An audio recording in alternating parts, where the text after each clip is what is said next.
De temps à autre, une idée prend forme et bouleverse absolument tout. Elle révolutionne notre manière de voir et la compréhension du monde qui nous entoure. Selon moi, c'est exactement ce qui s'est produit sous l'Empire islamique médiéval. Cette idée, c'est que rien, des étoiles au-dessus de nous jusqu'au corps humain, n'est arbitraire ou aléatoire, mais que tout est soumis à des règles systématiques. Et nous, les hommes, pouvons forger des théories sur ces règles, pour ensuite les affiner et les tester par l'observation et l'expérimentation. En d'autres termes, cette idée, c'est ce que nous appelons aujourd'hui la méthode scientifique.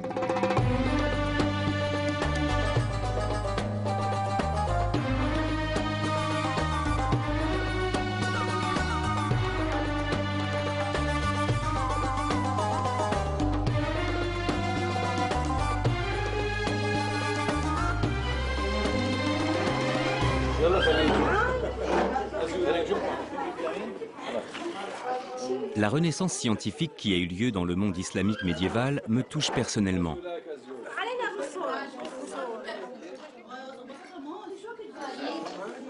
Voici la maison de mon cousin Samir à Téhéran, la capitale iranienne. Je n'avais pas revu certains membres de ma famille paternelle depuis plus de 30 ans. Voici ma minuscule mais néanmoins très belle tante Anis.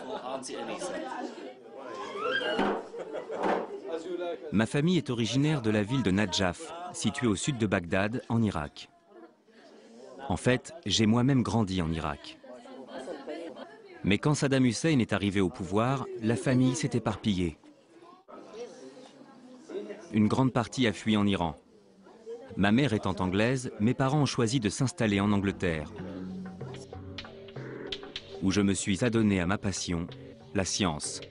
Je suis aujourd'hui professeur de physique à l'université du Surrey. J'ai découvert récemment que mon travail scientifique et mon héritage arabo-musulman étaient intimement liés.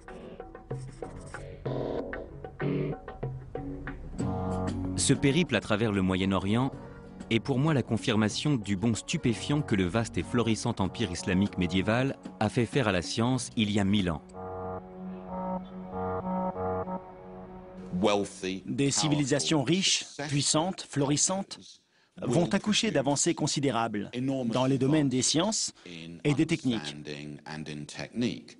Et c'est exactement ce qu'on constate avec l'islam médiéval et Bagdad, sous toute une série de régimes islamiques puissants, prospères et ambitieux. Il y a plus de 1000 ans de cela, l'Empire islamique était le plus grand empire au monde. Il comptait environ 60 millions de sujets, soit plus de 30% de la population mondiale.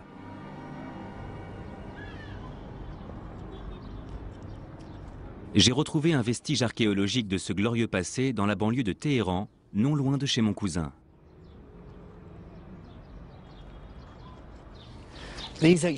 Ces murs anciens, nichés derrière une petite rue de la banlieue sud de Téhéran, sont tout ce qui reste de l'ancienne ville de Ray. Une cité décrite par le grand historien arabe Al-Muqaddasi comme l'une des splendeurs de l'islam.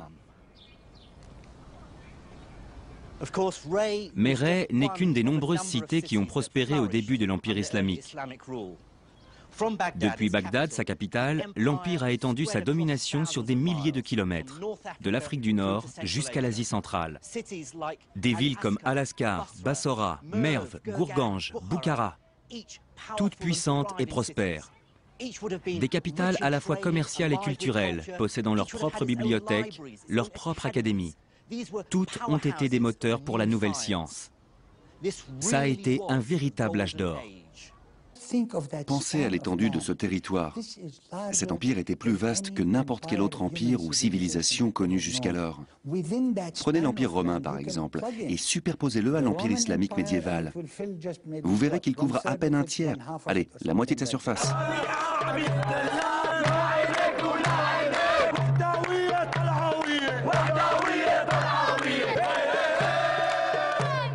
Le monde arabe actuel contient encore de nombreuses références à ce glorieux passé. Nous sommes à Damas, la capitale de la Syrie. Ce match de foot se joue dans le stade des Abbassides, du nom de la dynastie de califes qui a régné sur l'Empire islamique de 750 à 1258. Ils sont venus après les Omeyyades, ils étaient très avancés.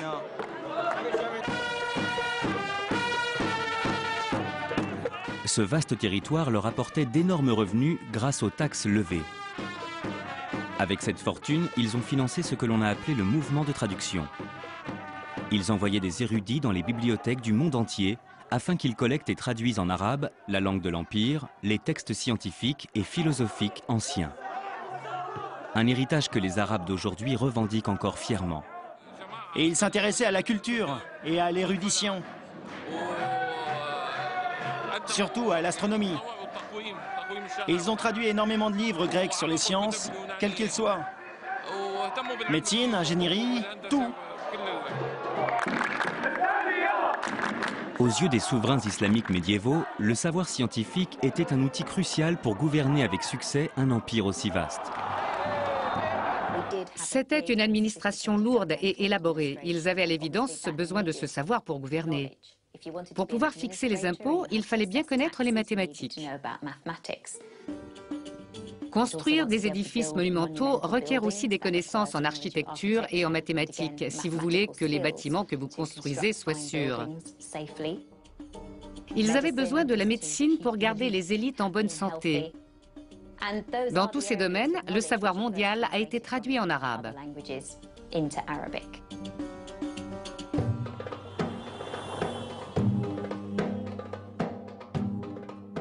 L'héritage de l'islam médiéval est disséminé sur une ère très vaste.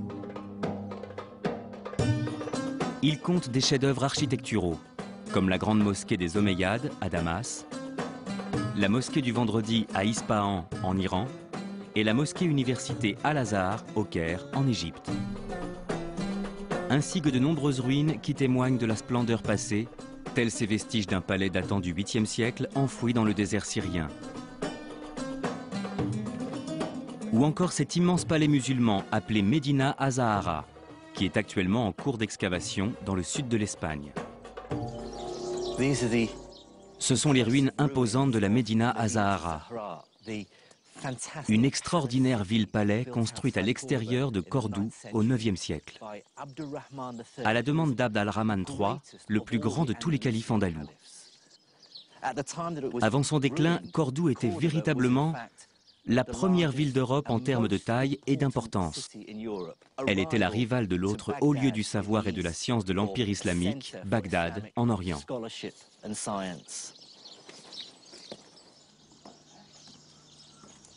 Grâce à ce voyage, je commence à comprendre à quel point la science, en particulier le système numérique et la mesure physique, était indispensable pour affronter les difficultés liées à l'administration d'un si vaste empire. Voici le puissant Nil, qui traverse la capitale égyptienne, le Caire. Depuis l'Antiquité, il est déterminant dans la vie des Égyptiens. Ces inondations imprévisibles décident si l'année sera faste ou difficile. Au 8e siècle, le Caire est depuis peu sous domination arabe. Les nouveaux seigneurs engagent les premiers efforts pour tenter de comprendre de façon scientifique le comportement du redoutable fleuve. Ils commandent un dispositif pour mesurer ses crues.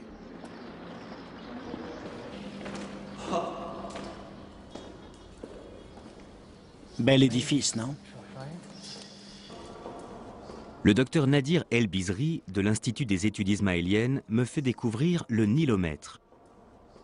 Il s'agit d'une immense colonne graduée construite à l'intérieur d'une chambre reliée au fleuve par des tunnels et sur laquelle on peut lire les variations du niveau des eaux du Nil. La colonne au centre fait office d'instrument de mesure. C'est très précis, avec des intervalles de 2,5 cm. Il voulait connaître les variations saisonnières du niveau du fleuve. Et tenir une sorte de registre pour pouvoir établir des comparaisons en prenant comme point de référence des années marquées par de très fortes inondations ou au contraire une grande sécheresse. Il pouvait agir en conséquence. Les données collectées grâce au nilomètre avaient un usage pratique. Ce registre, témoignant du comportement du fleuve, aidait les dirigeants de l'Empire à fixer le montant des impôts à lever auprès des paysans égyptiens. Mais quel qu'ait été son usage, ce que je trouve formidable dans le nilomètre, c'est qu'il montre bien que pour comprendre le monde, il faut d'abord concevoir des outils de mesure.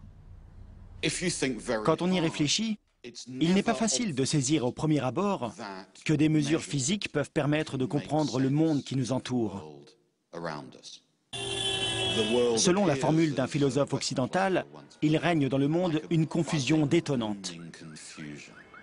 Le fait que nos sociétés disposent d'outils qui sont à la fois fiables, mais aussi équitables, et qui peuvent nous donner une interprétation intellectuelle des phénomènes observés autour de nous. Cela est tout à fait incroyable.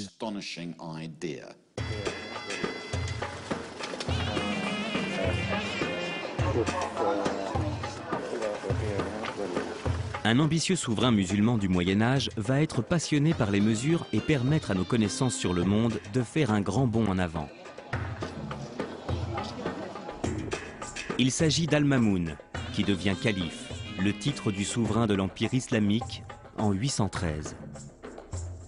À l'époque d'Al-Mamoun, les portraits sont interdits. Nous n'avons donc de lui que des représentations postérieures et par conséquent incertaines. Al-Mamoun finance de nombreux domaines de recherche scientifique, mais l'un d'entre eux lui tient particulièrement à cœur: la cartographie. Ce qui n'a rien d'étonnant quand on considère la taille de l'empire sur lequel il régnait. Au cours de la deuxième décennie du IXe siècle, Al-Mamoun commande une nouvelle carte du monde. Et ses scientifiques accomplissent un travail plutôt impressionnant. Si on la compare aux autres cartes qui existaient alors, les progrès sont significatifs. On voit bien ici la Méditerranée, avec la bonne forme, et aussi sa liaison avec la mer Noire, le Moyen-Orient et même toute l'Asie jusqu'à la Chine et au Japon. Il y a même l'océan Indien et la côte orientale de l'Afrique. Tout ça est assez impressionnant étant donné ce qu'on connaissait du monde à l'époque. Évidemment, ce qui intéresse Al-Mamoun au premier chef, c'est quelle proportion de la terre il possède. Et cette question en amène une autre. Quelle est la taille de la terre ?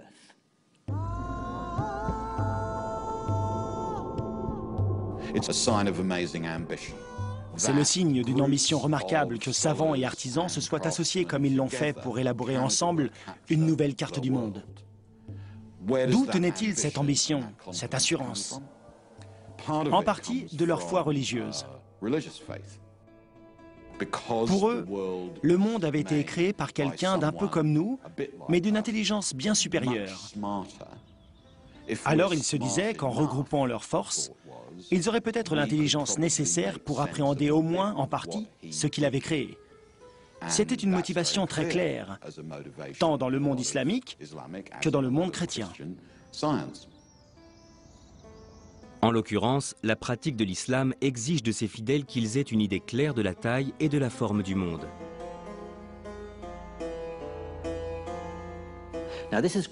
Ces informations sont cruciales pour les musulmans, parce que, où qu'ils soient dans le monde, ils ont besoin de s'orienter vers la Mecque pour prier. C'est la Qibla. Et dans un territoire aussi vaste, trouver la direction de la Mecque n'est pas si simple. La mosquée récemment construite à Washington, D.C. en est une parfaite illustration. Ses fidèles sont invités à se tourner légèrement vers le nord pour prier. Et non vers le sud-est, comme on pourrait s'y attendre, puisque sur un planisphère, la Mecque est bien située au sud-est de Washington. Cela en a perturbé certains. Mais sur une sphère, la distance la plus courte entre deux points suit ce qui est appelé le grand cercle. Et le grand cercle entre Washington et la Mecque, en l'occurrence, est finalement assez différent de ce à quoi on pourrait s'attendre. Il indique effectivement que la Mecque est légèrement au nord-est de Washington et non au sud-est. C'est un peu compliqué. Mais l'essentiel, c'est que les savants musulmans en ont conclu que pour connaître la Qibla, ils avaient besoin de connaître la courbure de la terre, et par conséquent, sa circonférence. Al-Mamoun charge alors ses meilleurs scientifiques de la calculer. Bonjour. Jim, enchanté. Pour comprendre comment ils ont fait, je rencontre le professeur Sami Chaloubi de l'université d'Alep en Syrie, un spécialiste de la science islamique.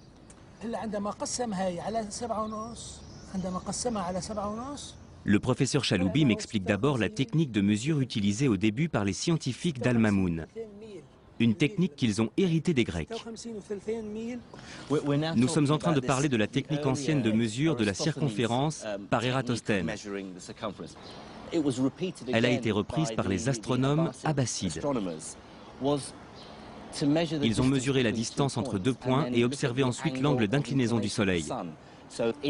En Égypte, à Assouan, dans le sud du pays, ils ont observé que le Soleil était à la verticale près de l'équateur. Ils sont ensuite allés dans le nord de l'Égypte, à Alexandrie, sur la côte méditerranéenne, où ils ont calculé l'angle des rayons du Soleil par rapport à la verticale. Les astronomes d'Al-Mamoun répètent cette expérience en Syrie et en Irak, en mesurant l'angle du rayonnement solaire au midi solaire en un lieu donné. Puis, ils marchent vers le nord jusqu'à un deuxième point, sans oublier de mesurer la distance entre les deux. Au deuxième point, ils calculent, là encore, l'angle des rayons du Soleil à midi. Un angle légèrement inférieur au premier. Ces chiffres permettent alors aux astronomes d'Al-Mamoun de déduire la circonférence de la Terre. Ils obtiennent la valeur de 38 600 km. Soit une erreur de 4% par rapport à la valeur réelle. Vous devez vous dire pas si mal, mais en réalité leur méthode a des failles et manque de fiabilité. Son principal défaut tient à la difficulté de mesurer la distance entre deux lieux. Le seul moyen à l'époque est de marcher dans le désert brûlant en comptant chacun de ses pas. Il faut donc une méthode plus sûre et plus élaborée pour estimer la taille de la Terre. Elle est trouvée 2 siècles après la mort d'Al-Mamoun. En partie, grâce au fait qu'autour de l'an 1000, une grande partie des connaissances mathématiques mondiales a été traduite en arabe, de sorte que les savants musulmans y ont accès et peuvent encore consacrer leur temps à les enrichir.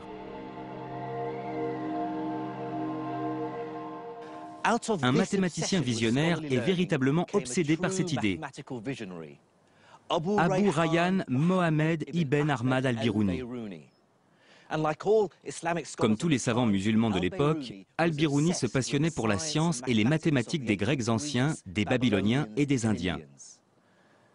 Grâce au mouvement de traduction, il disposait sur son bureau des travaux de géométrie d'Euclide, de l'Almageste de Ptolémée, d'un texte indien, le Sindhind, et du célèbre traité d'algèbre d'Al-Khawarizmi.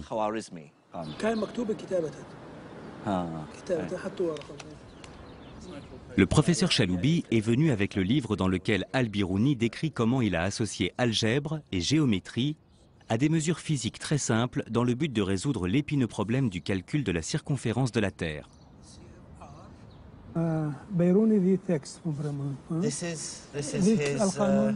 Voici le canon de Massoudi. J'étais à sa recherche. Il décrit dedans cette fantastique expérience. Je vois que vous avez marqué la page. Après avoir lu la manière dont al-Biruni est parvenu à estimer la taille de la Terre, j'ai décidé de refaire moi-même cette expérience.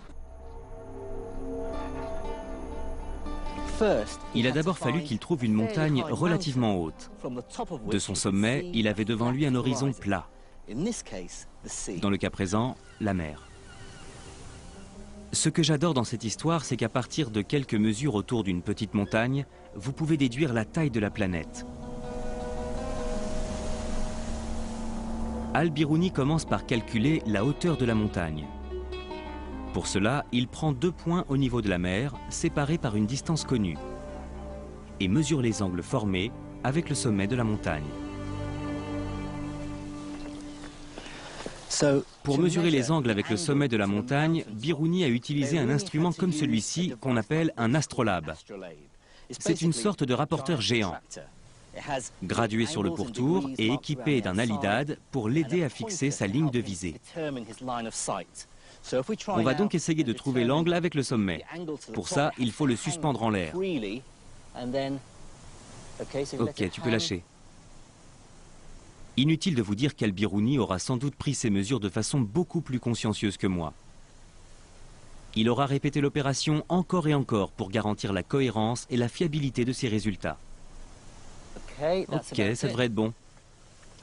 Ça nous donne 24 degrés et demi. Voilà pour le premier angle. Maintenant, il faut choisir un deuxième point sur la plage.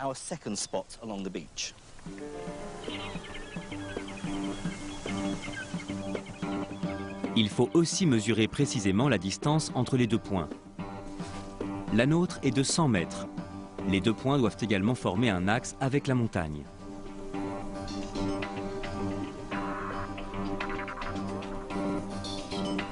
Je mesure le deuxième angle de la même manière, avec un résultat de 26 degrés et demi. J'ai maintenant assez d'informations pour calculer la hauteur de la montagne. Se servant de l'algèbre et de la trigonométrie, Al-Biruni utilise une formule qui établit un rapport entre la hauteur de la montagne et les tangentes des angles qu'il a calculés. D'après mes calculs, la hauteur de cette montagne est de 530 mètres. Il me manque encore une dernière mesure pour obtenir la taille de la Terre. Pour la prendre, je dois gravir le sommet de la montagne. Ensuite, Al-Biruni a mesuré l'angle d'inclinaison de sa ligne de visée par rapport à sa ligne horizontale. On va essayer de faire pareil. Si tu pouvais le soulever et le tenir en l'air, je vais me positionner sur l'horizon. Un demi-degré, c'est aussi la valeur obtenue par Al-Biruni. Là où Al-Biruni s'est montré vraiment ingénieux, c'est qu'il avait calculé 4 inconnus. 3 angles et une distance. Avec 2 angles et la distance, il a calculé la hauteur de la montagne. Al-Biruni a maintenant toutes les informations dont il a besoin. En substance, il imagine un immense triangle rectangle dont les 3 points sont le sommet de la montagne, l'horizon et le centre de la Terre. La trigonométrie lui dit que l'angle qu'il a mesuré et la hauteur de la montagne peuvent lui permettre de calculer le rayon de la Terre. C'est l'algèbre qui lui permet de faire ce calcul. Avec cette formule, Al-Biruni obtient une circonférence de la Terre erronée de seulement 321 km, alors que le chiffre exact est quand même de 40 225 km, soit une erreur de moins de 1%. Une performance remarquable pour quelqu'un qui a vécu il y a 1000 ans.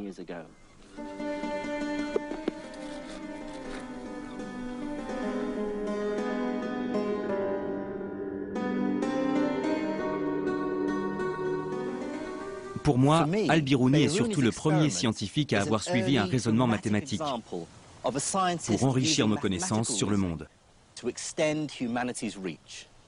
Il a vraiment promu l'idée que les lois géométriques abstraites qui gouvernent des formes idéales comme les cercles parfaits ou les triangles peuvent nous aider à appréhender le monde réel. Einstein a suivi exactement la même approche. Mais il faut admettre qu'à l'époque où il a développé sa théorie de la relativité générale, près de 1000 ans après Al-Biruni, les connaissances mathématiques étaient déjà beaucoup plus avancées. En tout cas, Einstein et Al-Biruni ont été guidés par la même idée, celle que les mathématiques peuvent aider l'humanité à comprendre l'univers.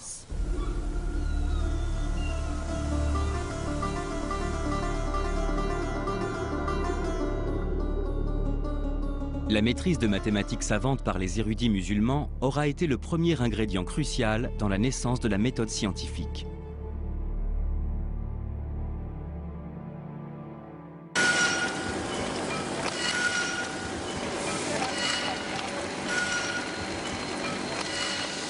Le deuxième, tout aussi important, est le recours aux expériences. Sans expérimentation, une théorie scientifique reste vaine et stérile. Ce sont elles qui permettent à la théorie de se confronter au monde réel et de prouver sa valeur physique. Si les mathématiques se sont développées grâce au mouvement de traduction de l'Empire islamique médiéval et à sa volonté de comprendre le monde, Des expériences ont commencé à être faites pour répondre aux besoins d'une civilisation puissante et en pleine expansion.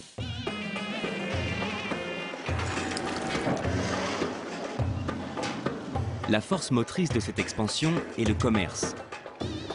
Il connaît un essor spectaculaire à partir du 8e siècle.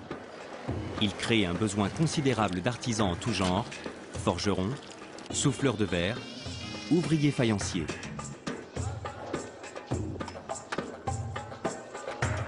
Cet essor combiné au mouvement de traduction provoque un véritable tremblement de terre scientifique.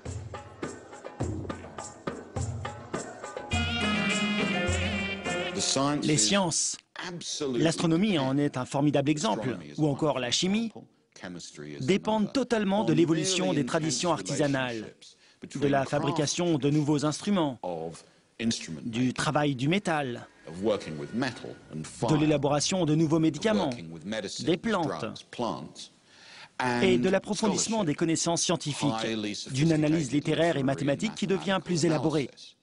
Le monde islamique médiéval réunissait tous ces facteurs. Vers le 9e siècle, les grandes villes de l'Empire islamique dominent le commerce mondial. Sur les marchés affluent soieries, épices, médicaments, fruits, parfums et or, de contrées aussi lointaines que l'Inde et la Chine au Levant ou l'Espagne à l'ouest. Tout ce qui peut être vendu l'est.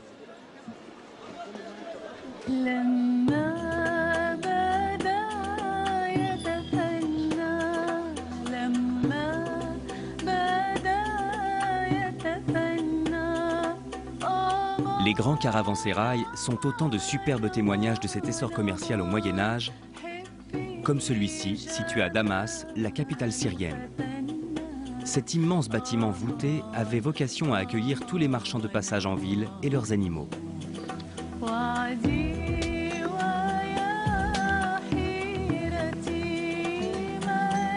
Le vaste espace du rez-de-chaussée abritait les écuries et les marchandises. Dans les chambres situées à l'étage, les riches marchands pouvaient se reposer et se rafraîchir avant de reprendre la route. Un voyageur du Xe siècle mentionne les richesses et les beautés des bazars et des revenus pour les provinces et les localités atteignant 700 à 800 millions de dinars.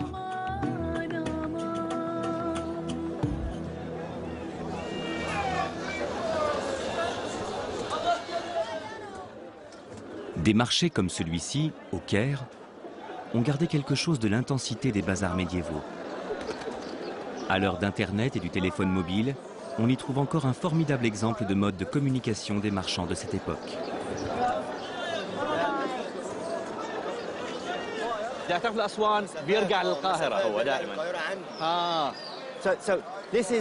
Voici un pigeon voyageur. Il est né ici et où que vous l'envoyiez en Égypte, il reviendra toujours ici auprès de cet homme. Une histoire raconte qu'un riche marchand du Caire, appelé El-Nor, était désireux de faire pousser des cerisiers. Il a envoyé un message via un pigeon voyageur à l'un de ses contacts à Damas lui demandant des graines, qui a renvoyé 500 pigeons transportant chacun un sachet de graines. L'opération a pris 3 jours. La livraison express de l'époque. Au 8e siècle, l'Empire islamique fait ses premiers pas vers la production de masse.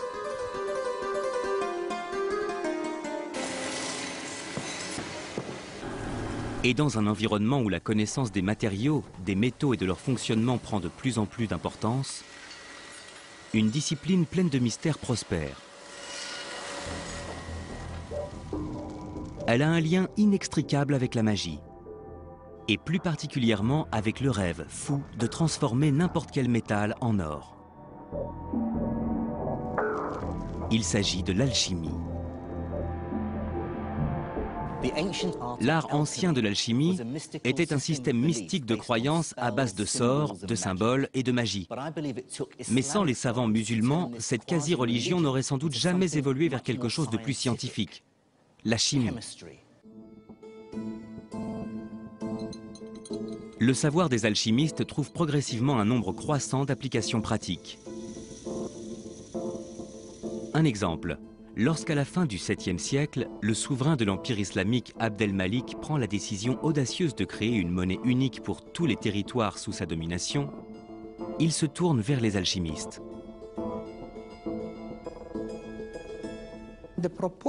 La proportion d'or dans l'alliage de métaux nécessaire à la fabrication d'un dinar, si vous le faites avec de l'or pur, il sera trop mou et inutilisable.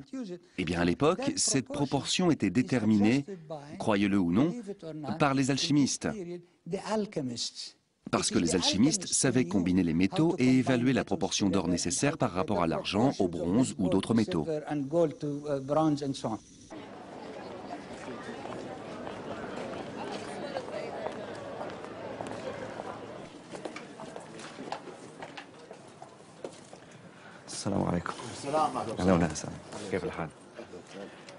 Gère dans le vieux marché de Damas à la recherche de preuves tangibles des compétences des alchimistes islamiques du Moyen-Âge. Voici un dinar islamique qui date de l'an 128 du calendrier hégirien. Soit au milieu du 8e siècle, c'est ça? Un peu avant. Disons 740. Cette pièce, vieille de 1300 ans et fabriquée dans un alliage de différents métaux, n'était pas seulement extrêmement résistante. Elle était aussi suffisamment malléable pour qu'on ait pu y graver ces inscriptions arabes. Il n'y a de Dieu qu'Allah, sans aucun associé.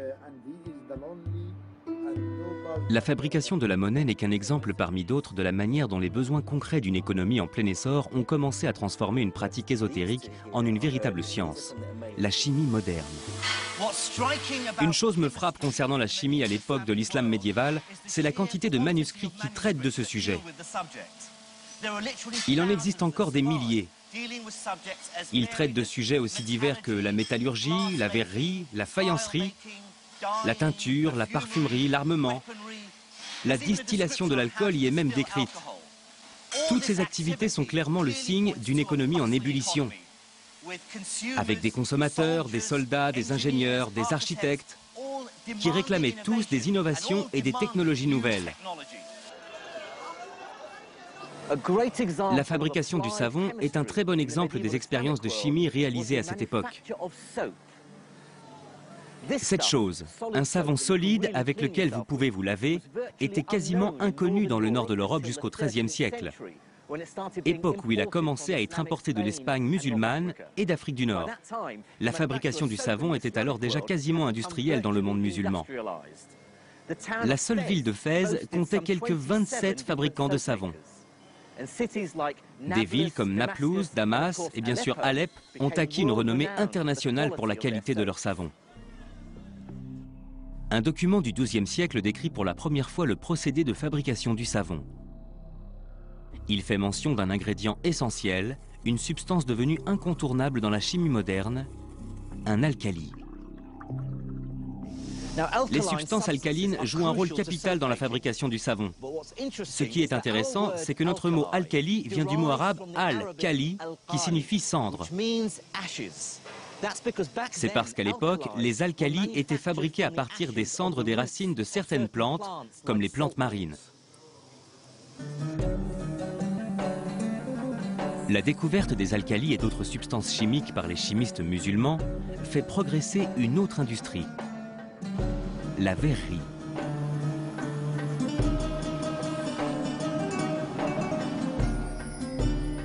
Les chimistes de l'islam médiéval comprennent qu'ils peuvent changer la couleur du verre en utilisant des produits chimiques découverts récemment, comme les sels de manganèse. Des fourneaux industriels sont construits, parfois à plusieurs étages, pour manufacturer le verre en très grande quantité. De superbes vitraux datant de cette époque témoignent de leur talent.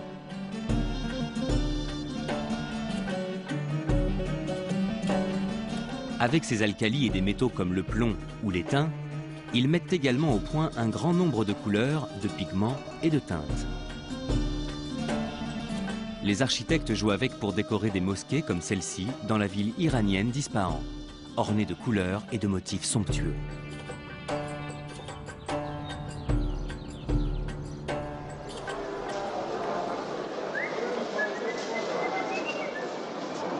La chimie est alors également nourrie par le marché en pleine croissance de la parfumerie.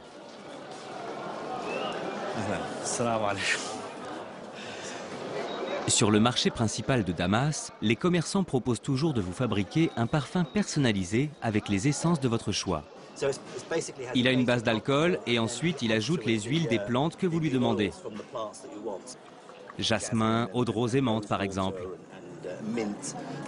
Maintenant, ils utilisent aussi...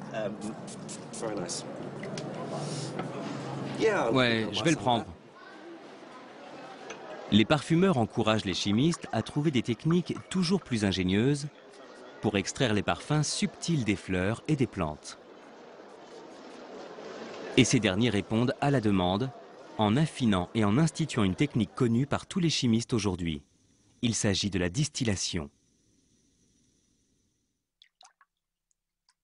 Nombre de techniques actuelles trouvent leur origine dans l'islam médiéval, voire avant.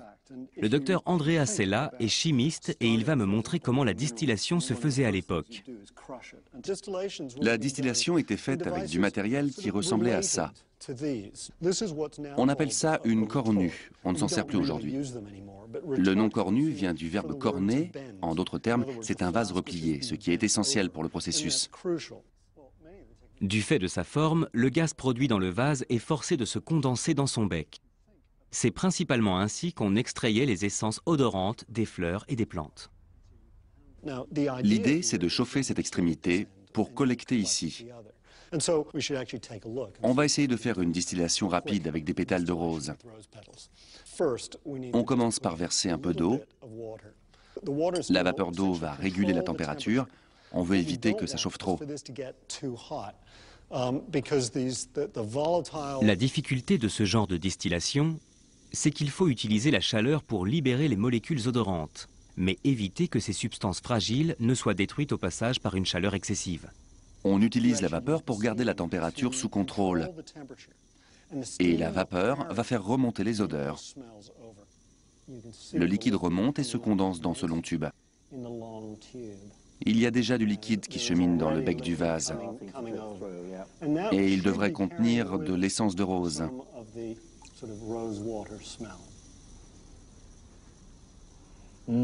Oui, ça sent vraiment. Ce dessin représente une distillerie de parfums au XIVe siècle. Les parfums du Moyen-Orient étaient connus dans le monde entier et vendus jusqu'en Inde et en Chine.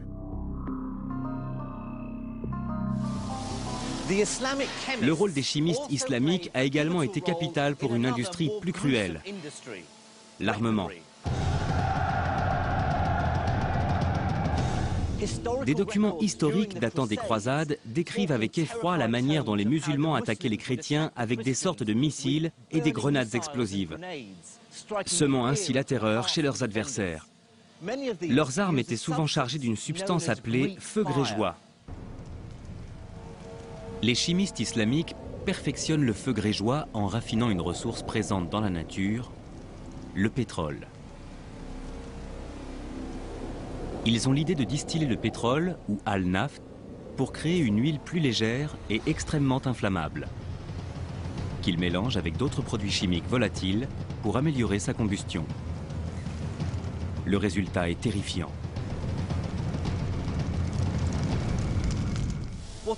Ce que tous ces textes médiévaux sur la chimie ont en commun, c'est qu'ils sont extrêmement détaillés. Les expériences étaient donc très minutieuses. En fait, c'est à cette époque que l'idée du laboratoire, un endroit où tester des processus chimiques et industriels, a vraiment émergé.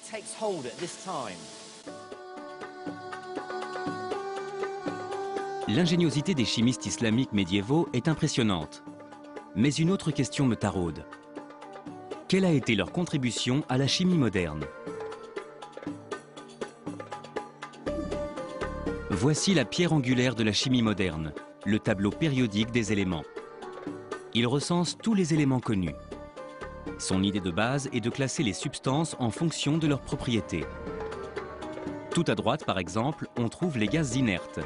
À l'extrême gauche, les métaux volatiles. Le tableau périodique marque le triomphe de la classification. Il donne aux scientifiques un moyen simple d'organiser leurs connaissances sur le monde qui les entoure. La classification permet simplement d'avoir une pensée claire.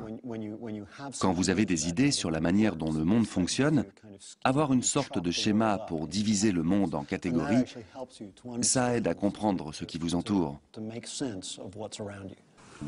Depuis l'Antiquité, les hommes essaient de classifier le monde. Les Grecs, par exemple, pensaient qu'il n'y avait que 4 éléments terrestres: l'air, la terre, le feu et l'eau. Mais il s'agissait d'une idée philosophique sans véritable fondement concret. C'est la grande différence avec les chimistes de l'islam médiéval. Car eux se fondent sur des expériences pour classifier ce qui compose le monde. Le médecin et chimiste musulman Ibn Zakaria al-Razi est né dans la ville de Ray, à la périphérie de Téhéran, en 865. Il apporte une pierre importante à l'édifice. La classification d'Al-Razi diffère beaucoup de celle des Grecs. Selon lui, les minéraux, ces matières brutes enfouies dans le sol, devraient être classés en 6 groupes, en fonction des propriétés chimiques mises en évidence par l'observation.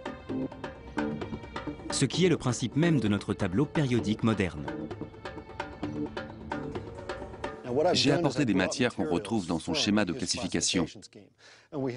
Ici, ce qu'il appelle les spiritueux, les corps métalliques, les pierres, ensuite les vitrioles, les sels et enfin les borax.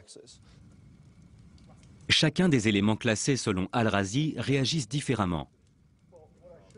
Les spiritueux, par exemple, sont inflammables. Les corps métalliques sont brillants et malléables. Les sels se dissolvent dans l'eau. Alors bien sûr, nous n'avons pas gardé cette classification, mais ce qu'il faut en retenir, c'est qu'Al-Razi est le premier à regrouper des substances sur la base d'expériences et non de théories philosophiques.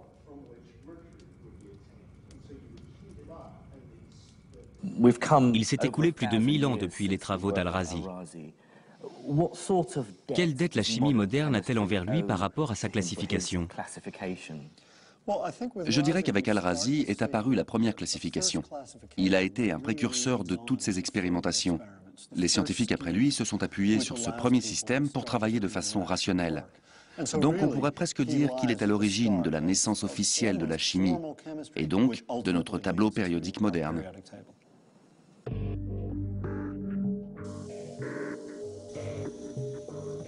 Personnellement, je vois dans le travail des chimistes et alchimistes de l'Empire islamique les balbutiements d'une science nouvelle.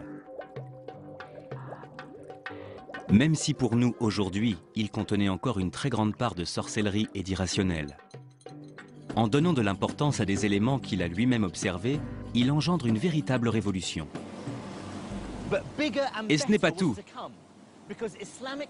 Les mathématiques de l'époque et les méthodes expérimentales de Jabir ibn Hayyan et d'Al-Razi vont s'associer d'une façon totalement inédite pour révolutionner le travail des savants musulmans et donner naissance à l'ère scientifique moderne.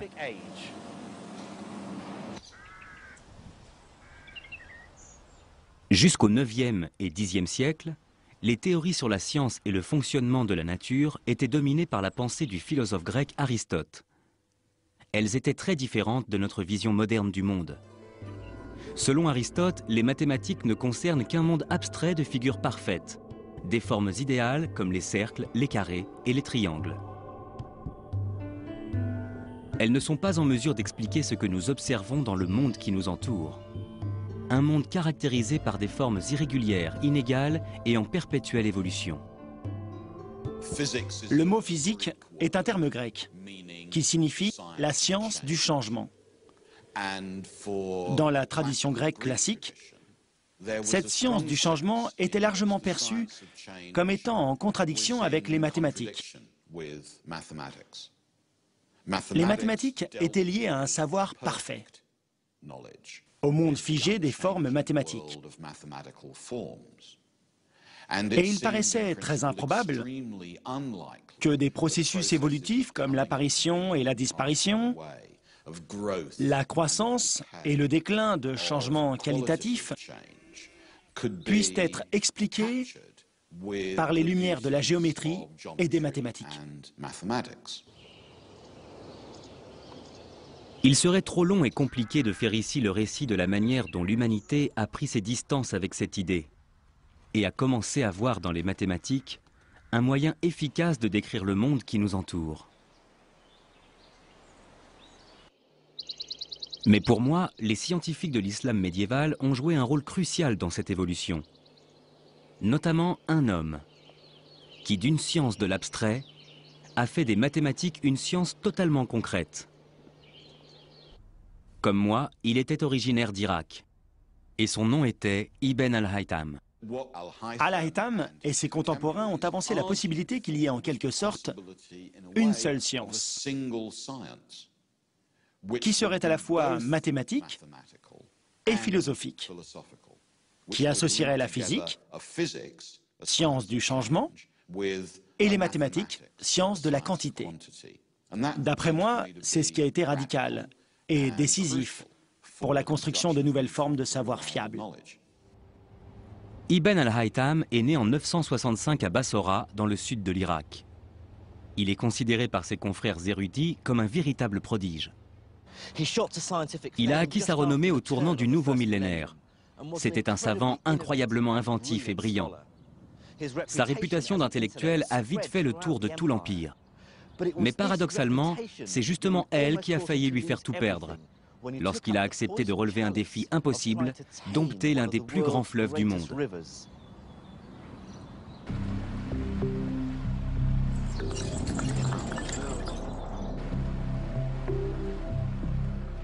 Une merveilleuse histoire, dont la véracité est cependant incertaine, circule sur ce qui a bouleversé la carrière scientifique d'Ibn al-Haytham.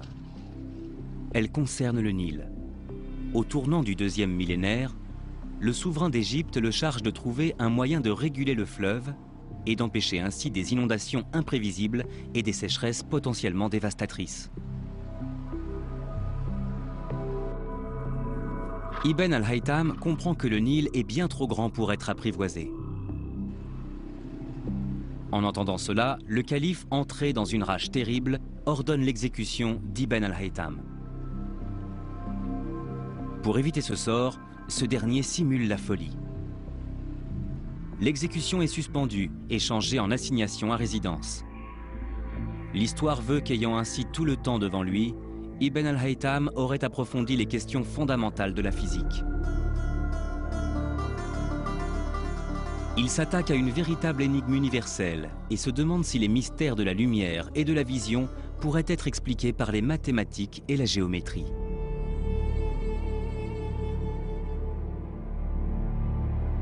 Assigné à résidence ou peut-être confiné ici, dans l'enceinte de l'université Al-Azhar du Caire, Ibn al-Haytham procède à une série d'expériences qui va donner naissance à la science moderne de l'optique.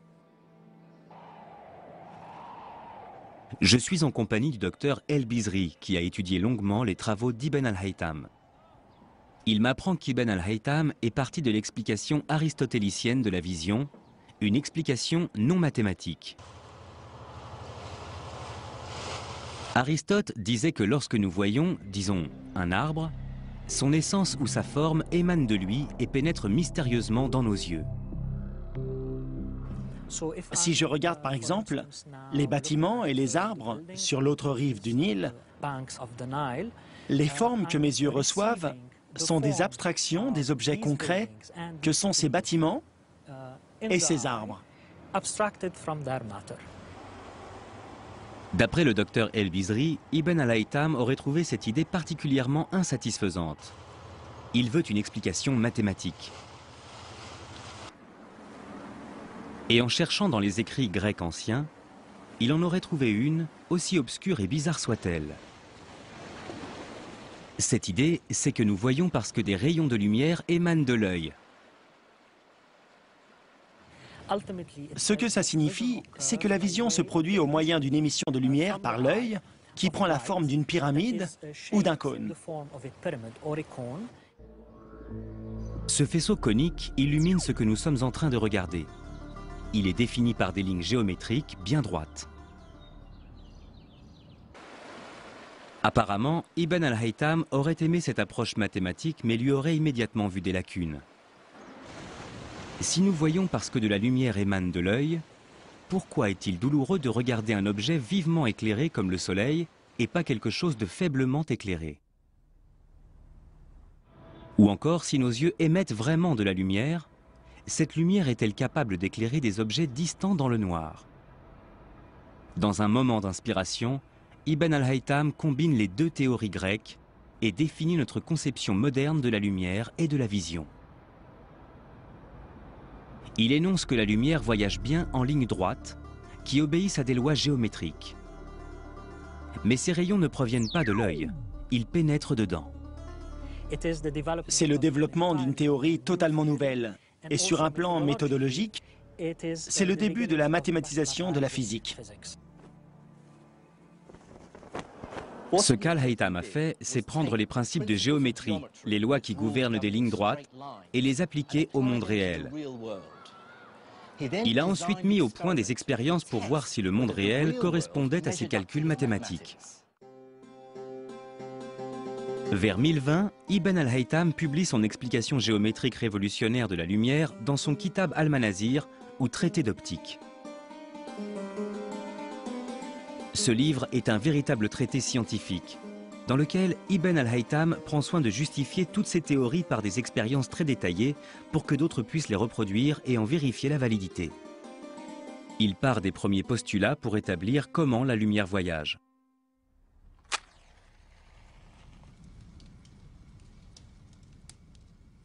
Pour sa première expérience, Ibn al-Haytham a voulu tester l'idée qui veut que la lumière voyage en ligne droite. Pour ce faire, il a pris un tube rectiligne sur lequel il a tracé une ligne droite et une règle sur laquelle il a fait la même chose. En plaçant les deux lignes tracées face à face, il pouvait être sûr que son tube était bien droit. Il s'en est servi pour regarder un objet à travers, ici, une bougie. Sachant qu'il voyait bien l'objet, c'était la preuve que la lumière voyageait bien en ligne droite.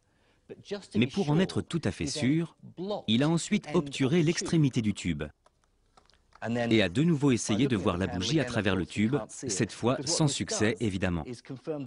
Ce qui lui a confirmé que la lumière ne contournait pas le tube pour arriver jusqu'à son œil.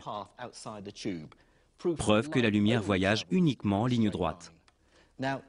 Ça nous paraît évident aujourd'hui, mais il faut bien voir qu'Ibn al-Haytham est vraiment parti des postulats de base. Ensuite, en faisant d'autres expériences, il transpose cette idée que la lumière voyage en ligne droite à d'autres phénomènes. Il explicite le fonctionnement des miroirs en énonçant que l'angle d'incidence du rayon est le même que son angle de réflexion. Il explique ce que nous appelons aujourd'hui la réfraction, la raison qui fait que les objets nous paraissent ondulés lorsqu'ils trempent dans un verre d'eau. Il énonce que les rayons de lumière dévient lorsqu'ils passent d'un milieu à un autre. Puis, il s'attelle à la vision. Ibn al-Haytham a voulu comprendre comment un objet produit une image sur la rétine de l'œil. Ce qu'il a fait, c'est reproduire l'œil, soit une boîte noire avec un petit trou dedans. C'est ce qu'on appelle aujourd'hui une chambre noire. Il a ensuite pris un sujet, le nôtre sera Anna, qui est éclairée par une lumière vive. Et nous allons maintenant aller à l'intérieur de la boîte pour voir quelle image on en a. Je suis maintenant dans la chambre noire. Mes yeux ont eu le temps de s'habituer à l'obscurité. Je vais ouvrir le trou. On voit clairement l'image d'Anna qui fait coucou sur l'écran. Mais l'image est inversée. Comme la lumière voyage en ligne droite, la lumière sur sa tête se propage en diagonale et vient frapper le bas de l'écran. Et la lumière sur ses pieds voyage en diagonale pour venir frapper le haut de l'écran. Plus important encore, Al-Haytham a ainsi eu la preuve que chaque point de l'objet, en l'occurrence Anna, était répercuté sur l'image que l'on voit à l'écran. Le traité d'optique d'Al-Haytham est aussi précis et détaillé que peut l'être un article scientifique aujourd'hui. Mais il ne s'agit pas seulement d'un traité scientifique. C'est aussi un véritable manuel à l'attention des générations suivantes. Dans son ouvrage, il justifie constamment ses théories sur la lumière par des expériences qu'il décrit avec beaucoup de détails pour que d'autres puissent les reproduire et parvenir aux mêmes conclusions que lui. Son message, c'est « Ne me croyez pas sur parole, voyez par vous-même ». Je crois qu'Al-Haytham a été l'un des tout premiers à procéder de cette manière. Pour moi, c'est à ce moment-là que la science est née véritablement. Elle devient alors une discipline de plein droit.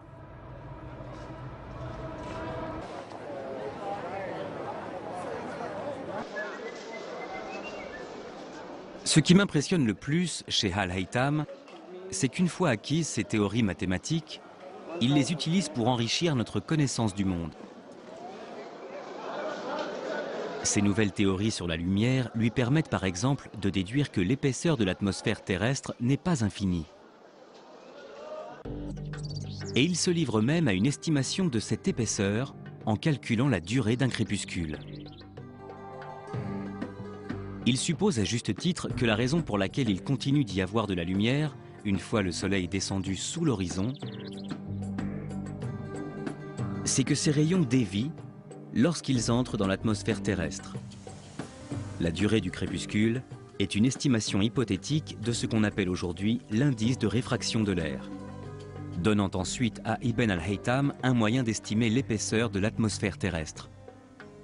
Il obtient au final le chiffre de 40 km, soit la moitié de la valeur que nous connaissons. Plutôt impressionnant. Cela montre à quel point les mathématiques ont étendu la capacité de la science à expliquer le monde.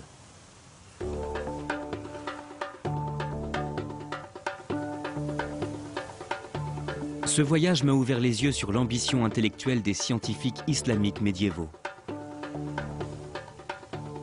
Quand leurs souverains leur ont demandé de calculer la circonférence de la Terre, des savants comme Al-Biruni se sont servis des mathématiques d'une manière totalement inédite pour appréhender et décrire l'univers. Quand les échanges et le commerce ont pris leur essor, des scientifiques comme Al-Razi ont réagi en développant un nouveau genre de science expérimentale, la chimie. Mais s'il y a bien un nom à retenir pour moi parmi les scientifiques islamiques, c'est celui d'Ibn al-Haytham, pour avoir tant contribué à l'émergence de ce qu'on appelle aujourd'hui la méthode scientifique.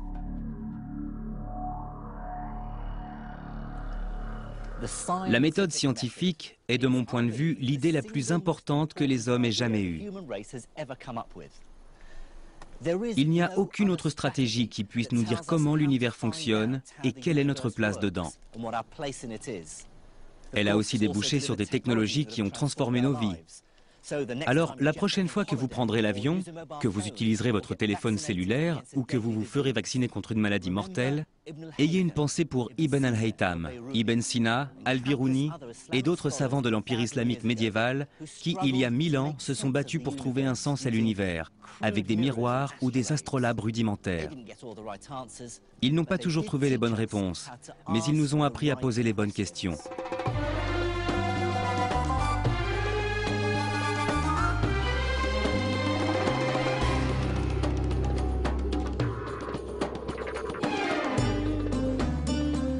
Dans le prochain épisode, je poursuivrai mon périple en Syrie et dans le nord de l'Iran pour découvrir comment les scientifiques de l'Empire islamique ont révolutionné l'astronomie pour en faire une science moderne.